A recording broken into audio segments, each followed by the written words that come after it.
नमस्कार। मैं हूं आपके साथ R V sir, physics faculty plus director Modulus. और हमारे साथ में है विधि। विधि ने अभी नीट 2026 का एग्ज़ाम दिया था, तो विधि का बहुत ही अच्छा स्कोर रहा है। तो विधि, सबसे पहले आपको बहुत बहुत शुभकामनाएं। आपका एक्सपेक्टेड स्कोर जो है वो मैंने जब पेपर मिलाया उसमें 695 बैठ रहा है। तो आपको बहुत बहुत शुभकामनाएं। तो मैं आपसे थोड़ा सा ये जानना चाह रहा था कि आप जैसे पेपर दे करके आए, तो पेपर दे के आते ही जब आंसर की चेक करी, इतने नंबर आए, तो आपका क्या रिएक्शन रहा? पहला रिएक्शन कैसा था? पहला रिएक्शन तो ये था कि मतलब डर ही लग रहा था कि मतलब कि कुछ सिली मिस्टेक्स ना कर दी हो, कि कुछ और ना मतलब कुछ और मिस्टेक्स ना कर दी हो। बाकी तो सब अच्छा था। मतलब पेपर से बाद मुझे कॉन्फिडेंस था कि हो तो जाएगा, कि अच्छा भी हो जाएगा, बट कुछ एक सिली मिस्टेक्स का था। अच्छा। बाकी अच्छा हो। और फिर चेक करते जा रहे थे तो हर क्वेश्चन पे टिक लग रहे थे, सही सही सही। तो ऐसे फील आ रहा था कि +4 हर बार हो रहा है, और एक भी क्रॉस लग जाता तो हर हर क्वेश्चन पे धक धक हो रही थी, मतलब ऐसे धड़कन तेज हो रही थी। हाँ, पूरा एक तो दूर सेंटर था, वहां से आए तो वैसे ही थोड़ा था। तो और मम्मी पापा का रिएक्शन पहले कैसा रहा जैसे ही उनको पता चला कि 695 स्कोर आ रहा है? वो भी बहुत खुश थे, थोड़ी इमोशनल भी हो गई थी मम्मी। मतलब ओवरऑल बहुत खुश थी वो। अच्छा। तो बेटे, थोड़ा सा आप अपने बारे में बताओ, आपकी एजुकेशन कैसे रही, कहाँ से रही? हाँ, मेरी एलिमेंट्री एजुकेशन सर अलवर से ही है। मतलब मैंने 6 तक अलवर से ही पढ़ा है। फिर मैं नवोदय गई खैरतल, वहाँ से 6 to 10th पढ़ा है। और फिर उसके बाद मैं यहाँ पे आ गई मॉडलिस 11th 12th, और फिर ड्रॉप ईयर। क्या बात है। तो ये मैं बता दूं, नवोदय। हम भी नवोदय से पढ़े हुए। मेरा नवोदय बीकानेर था बेटा। मैं भी 2001 से लेकर के 8 तक, मतलब मैंने 10th करी थी 2006 में। बीकानेर नवोदय से मैं पास आउट। और बहुत बढ़िया, आप नवोदय खेरतल से हो। और मेरे साथ में सौरव सर है, वो भी भरतपुर नवोदय से ही है। तो बहुत बढ़िया, आप नवोदय के एलुमनाई भी है। और तो नवोदय के बारे में थोड़ा सा बताइए, वहाँ पे आपने क्या सीखा था? नवोदय में तो मतलब बहुत सारी चीज़ें सीखी। नवोदय मतलब जैसी जगह है, सब कुछ सिखा दिया उन्होंने, कैसे रहना है, कैसे खुद को मैनेज करना है। मतलब खुद का सपोर्ट सिस्टम खुद ही बनना होता है। मतलब आपके साथ पेरेंट्स वेरेंट्स कोई नहीं होते वहाँ पे, तो खुद को संभालना है। तो नवोदय के बाद में आपने 11th 12th यहाँ मॉडुलस में पढ़ाई करी। यस। पहले ड्रॉप में आपका 695 स्कोर रहा है। तो आपकी इस यात्रा कैसी रही? इसमें मॉडुलस का क्या सहयोग रहा? कैसे टीचर्स का सहयोग रहा? मॉडलिस का बहुत सहयोग रहा। मतलब सारा सपोर्ट सिस्टम, मतलब वही मतलब इन्होंने ही सब समझाया है कैसे करना है, क्या अप्रोच होनी चाहिए एग्ज़ाम में जाने की, और क्या स्ट्रैटेजी रहनी चाहिए, किस स्ट्रैटेजी को आप फॉलो करोगे तो आप कुछ सिलेक्शन की तरफ जा सकते हो। वो सब यहीं सीखा है। मतलब मुझे तो सिर्फ नीट एग्ज़ाम का नाम ही पता था इससे पहले। मतलब ये भी नहीं पता था कितने मार्क्स का होता है। सब कुछ मेरे को यहीं पता चला है। आपको क्या लगता है, 11th 12th जब नहीं हुआ तो क्या कमियां रही थी जिनको आपने बाद में दूर किया? कमियाँ ये अप्रोच में कह सकते हैं। फिजिक्स में थोड़ी अप्रोच थी जो मतलब। अच्छा। फिजिक्स तो मैंने ही पढ़ाई है। Yes sir. 11th 12th में या ड्रॉप नहीं, में? ड्रॉप में। अच्छा, ड्रॉप में पढ़ाई थी मैंने अपने 11th 12th 11 में। 12 में पढ़ाते तो तभी हो जाता। अच्छा, क्या बात है। ये असलियत ये है कि 11th 12th में जब बच्चा होता है तो फिजिक्स बैठ भी नहीं रही होती है समझ में, क्योंकि मैथमेटिकल बैकग्राउंड नहीं होने के चलते थोड़ा सा टाइम निकल जाता है।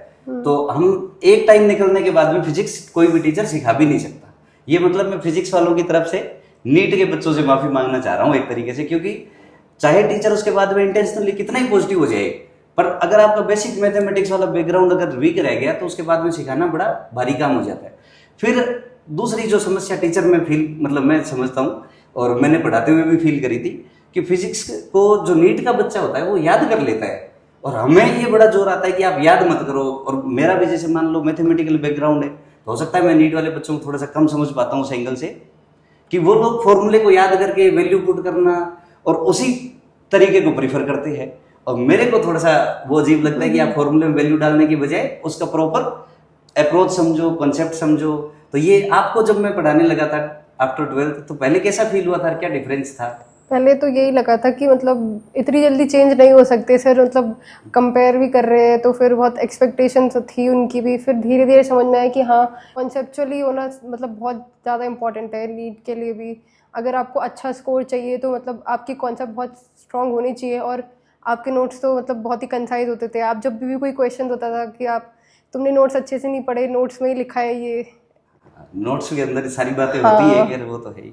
ठीक है बेटा, चलो बहुत बढ़िया। मैं अब बाकी सब्जेक्ट पे भी आना चाहूँगा। तो आपको बॉटनी, जूलॉजी, केमिस्ट्री, इसमें मॉडल्स की तरफ से क्या सपोर्ट रहा, कैसा लगा? सपोर्ट तो पूरा ही था। मतलब बॉटनी में भी सर ने पूरा ऐसे स्टेटमेंट्स वाले क्वेश्चंस कैसे टैकल करने हैं वो सब सिखाया था। मतलब पेपर कैसे कोई लेंदी करना चाहेगा तो आपको कैसे अप्रोच रखनी है अपनी, ताकि आप पूरा उसको कर सके। तो वो सर ने काफ़ी प्रैक्टिस करवाई है उसकी, कि स्टेटमेंट, असर्शन, रीज़न और मल्टीपल स्टेटमेंट वाले सब क्वेश्चंस कैसे अप्रोच करने हैं। तो बेटा मैं ये देखता था कि आप जैसे कोचिंग में डाउट के लिए कब तक रुकते थे? हम तो मतलब ऐसा होता था क्वेश्चन, अगर कभी कभी तो सबसे पहले भी हम ही घुसे कोचिंग में और सबसे एंड में भी हम ही गए हैं। क्या बात है, मॉर्निंग से लेकर के इवनिंग तक। और डाउट वगैरह पूछते हुए मेरे को डाउट काउंटर पे मतलब जैसे सोच करके आ रहे थे कि विधि तो खड़ी होगी, इस टाइप से दिखता था कि विधि वहां पे डाउट तो पूछ रही होगी। तो आपने खूब डाउट पूछे, तो बेटे ऑनलाइन क्यों नहीं पूछे आपने? ऑनलाइन भी तो देख सकते थे, मोबाइल पे आजकल खूब ट्रेंडिंग है, बच्चे तुरंत स्कैन करते हैं, ढूंढ लेते हैं, तो और उसमें आने जाने में टाइम भी वेस्ट नहीं होता। उसका तो सर ये है ना कि मतलब आपको जिस टीचर ने पढ़ाया है वो आपके हिसाब से बताएगा कि आपको किस फ्रीक्वेंसी का समझ में आएगा, और आप अपना अप्रोच दिखाओगे कि सर मैंने ऐसा किया था तो ऐसे करने पे हुआ क्यों नहीं। तो वो तो एक मतलब इन पर्सन ही बता सकता है, वो मोबाइल थोड़ा ना बता सकता है कि मैं क्वेश्चन में कहाँ लैग करी थी, मतलब इस पॉइंट पे इसके आगे मैं सोच नहीं पाई। तो वो तो टीचर ही कॉन्सेप्ट डेवलप करवाएगा ना। तो बहुत बढ़िया, ये विचार ही हम लोग दे रहे होते कि बच्चों को जनरली ऑनलाइन नहीं देखना चाहिए। वो क्या है, दिमाग की ग्रोथ रोक देता है। आपको केवल उसका सॉल्यूशन मिल गया, आप कहाँ फंसे थे, आपको वहां पे नीड क्या थी, उनका कोई जवाब नहीं है। वो केवल एक सॉल्यूशन है जो कहीं भी मिल जाएगा, बट वो आपके लिए उसमें से क्या पॉइंट इफेक्टिव था वो टीचर के साथ डाउट डिस्कस करते हो या पढ़ते हो तभी मिल सकता है, और ऑनलाइन के सॉल्यूशन के अंदर वो नहीं मिल सकता। और मॉडुलस में आपने टेस्ट सीरीज दिए थे, कितने पेपर दिए होंगे? सर मतलब अगर 3 साल का जोड़े तो बहुत ज्यादा ही हो गया, मतलब बहुत सारे हो और गए। लास्ट के तो ये टेस्ट सीरीज लगभग रेगुलर सी ही रहती है। हाँ। तो मैं ये जानना चाह रहा हूँ, टेस्ट सीरीज जो यहाँ की होती थी उसमें और जो आप फाइनल पेपर देकर के आए, तो आपको उनमें क्या डिफरेंस फील हुआ और क्या सिमिलरिटीज फील हुई? डिफरेंस तो ये था, यहाँ पे तो काफ़ी मतलब था, एंड में तो काफ़ी डिफिकल्ट पेपर्स थे, बट उस हिसाब से नीट आया नहीं, मतलब NEET was on easier side, मतलब काफ़ी। बट और सिमिलैरिटीज़ यही कि मतलब बेसिकली बायो में तो पूरी अच्छे से आदत हो गई थी कि पेपर कितना भी लेंदी आए तो आपको 35 मिनट्स के अंडर अंडर कैसे करना है। वो पेपर्स ने पूरा सिखा दिया था कि कैसे पेपर को देख के घबराना नहीं है, पूरा उसको टैकल करना आना चाहिए। मतलब विधि, मेरा नेक्स्ट क्वेश्चन है आपसे कि मॉडुलस के बारे में लोगों ने एक गलत धारणा बना रखी है कि मॉडुलस तो आईआईटी का इंस्टीट्यूट है और नीट में मतलब सेकंड नंबर पे आता है। पहले तो ये लोग आईआईटी पे फोकस करते हैं, तो मैं आपके विचार जानना चाहूंगा कि आपकी क्या राय है नीट के बारे में, हमारा क्या रहा? मतलब मुझे नहीं लगता ऐसा, मतलब लोगों ने ऐसा क्यों सोचा वो मुझे नहीं पता। मतलब यहाँ पे मतलब लॉजिकल अप्रोच है ना, लॉजिकल अप्रोच सबसे ज़्यादा इंपॉर्टेंट है। एक बहुत ही बड़ी मिथ है ये मार्केट में, या जो इधर भी कहे कि नीट के लिए आपको मतलब रटना जिस बच्चे को आता है वही नीट निकाल सकता है, बट ये बहुत ही बड़ी मिथ है जो यहाँ पे बर्स्ट होती है। मतलब ये लोग लॉजिकल अप्रोच पे ध्यान देते हैं, ना कि रट्टाफिकेशन पे। रट्टे से नीट नहीं निकल सकता आप, हाँ एक लेवल तक जा सकते हो, बट जो आपका अगर आपका कुछ ड्रीम है तो उसके लिए लॉजिकल अप्रोच बहुत ही इंपॉर्टेंट है। और वो लॉजिकल अप्रोच मुझे यहीं से सीखने को मिली है, क्योंकि अब इनका बैकग्राउंड भी सब, majority of the teachers are like maths का बैकग्राउंड है, तो वो अपने उस अप्रोच से सिखाएंगे। वो रट्टे के लिए कभी भी आपको फोर्स नहीं करेंगे या कुछ भी कहेंगे कि आप रटिए। तो इसमें वही है कि अगर हमारा आईआईटी बैकग्राउंड है तो बैकग्राउंड मतलब आईआईटी का बैकग्राउंड होने से ये नहीं होता कि सब्जेक्ट तो सब्जेक्ट है, वो तो किसी भी बच्चे के लिए हो, जैसे मान लो नीट के लिए भी हो, तो उसकी अंडरस्टैंडिंग का जो तरीका है, मतलब एच सी वर्मा सर की जो पहली लाइन है वो भी है, physics is not about formula, it's all about concepts. तो ये जो तरीका है वो फिजिक्स के लिए तो हर जगह ही वैलिड रहेगा, चाहे बायो हो या मैथ्स हो। दूसरा मेरा आपसे क्वेश्चन है कि आपने सीकर या कोटा या जयपुर इन बड़े शहरों के बजाय अलवर को ही क्यों चूज किया?